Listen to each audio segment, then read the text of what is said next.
Okay, so here's it. The girls are taking over the entire house with their rudeness. So, what we were planning to do, take over the trampoline and the entire house without them bossing us around, telling us what to do.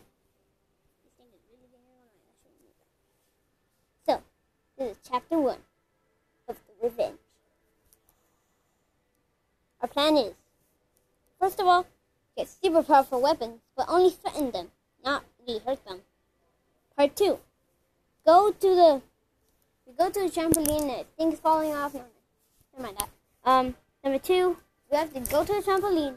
They'll probably be hiding. So what we're gonna do is we're gonna throw all the weapons through the roof. Why would I say roof? We're gonna throw all the weapons through the roof. And then, number 3, finally defeat. If this does not work, this will be chapter 2.